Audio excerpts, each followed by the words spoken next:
Sermão do Monte, capítulo 53, parte 4. A árvore e seus frutos.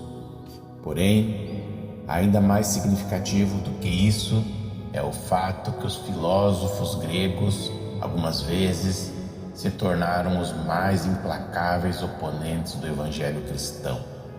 Eram eles que consideravam a pregação da cruz uma loucura.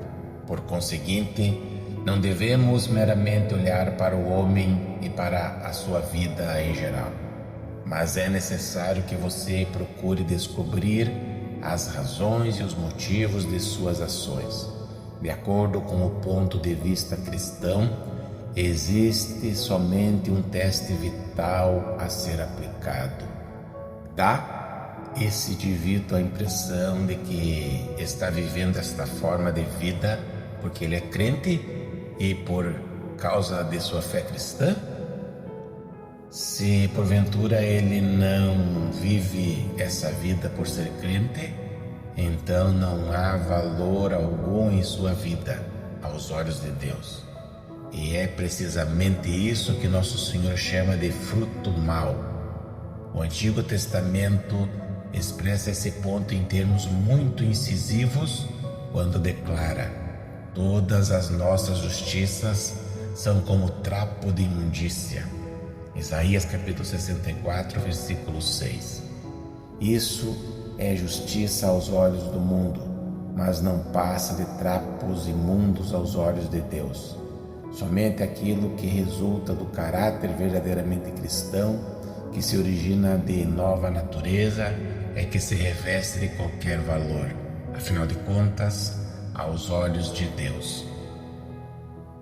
Temos aí, portanto, o nosso teste geral. Passemos agora a examinar certos testes específicos.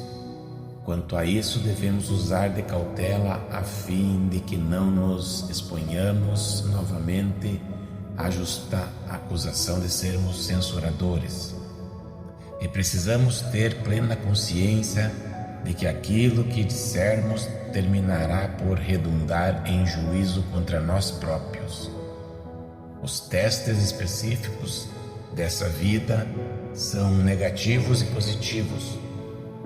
Por testes negativos entendemos que se um homem não é um crente autêntico e se ele não defende a verdadeira doutrina cristã, inevitavelmente descobriremos em algum aspecto de sua vida uma certa frouxidão, um determinado fracasso em amoldar-se ao caráter cristão autêntico. Tal indivíduo geralmente nada faz que seja ultrajantemente errado. Não podemos acusá-lo de ser um alcoólatra, de ser um homicida, etc. Porém, a menos que um homem acredite nesses princípios essenciais da fé cristã, os quais já enfatizamos antes, terminaremos por descobrir uma certa atitude negligente em sua vida. Se um homem não tem consciência da total e absoluta santidade de Deus, bem como da extrema pecaminosidade do pecado, se esse homem não está percebendo que a verdadeira mensagem da cruz do Calvário é que toda a retidão de uma pessoa é inútil e que ele mesmo não passa de um declarado pecador, impotente e imundo, então ele acabará exibindo todas essas péssimas qualidades em sua vida. Inevitavelmente, tudo isso acabará se manifestando nele, como de fato se manifesta, embora ele se adapte externamente a algum código moral. Em qualquer indivíduo que rejeite essa elevadíssima doutrina da salvação, sempre haverá alguma coisa que o leva a fracassar. Quando ele tenta caminhar pelo caminho apertado, sem importar o que ele possa fazer, a sua maneira de viver pode assemelhar-se extraordinariamente à vida de um crente autêntico. Entretanto, se você observar a vida desse homem quanto a seus detalhes, descobrirá que esse homem fracassa. É dificílimo expressar a situação em termos claros e explícitos, mas há certas pessoas a respeito de quem tudo quanto se pode afirmar é que, apesar de nada podermos achar de errado com elas, em particular, não obstante, sentimos que elas estão erradas desde o âmago de seus seres.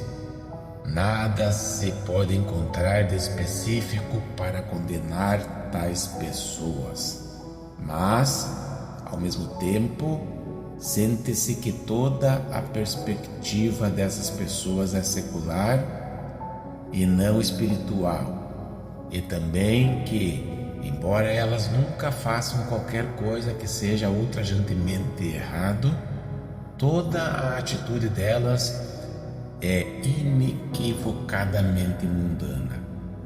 Nessas pessoas há uma certa ausência de qualidade, uma certa ausência daquela aura peculiar que sempre se faz presente nos indivíduos autenticamente espirituais. Contudo, para expressar positivamente aquilo que procuramos em todo aquele que diz ser crente, é a evidência das bem-aventuranças. O teste da produção de frutos jamais é negativo, mas antes é sempre positivo. Certas maçãs podem parecer excelentes, mas quando começamos a comê-las, descobrimos que são azedas. Ora, essa é uma espécie de teste positivo. O verdadeiro crente precisa ser um exemplo das bem-aventuranças, porquanto ninguém colhe uva dos espinheiros ou figo dos abrolhos. Uma árvore boa deve produzir bom fruto. É impossível que assim não seja, tem que ser assim. O indivíduo que possui em seu interior a natureza divina necessariamente produz bom fruto. O bom fruto descrito nas bem-aventuranças.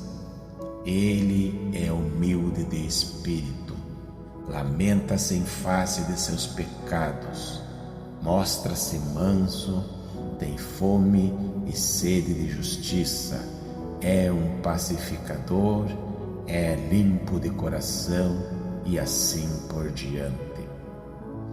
Esses são alguns dos testes, e esses são testes que sempre excluem os chamados bons ímpios.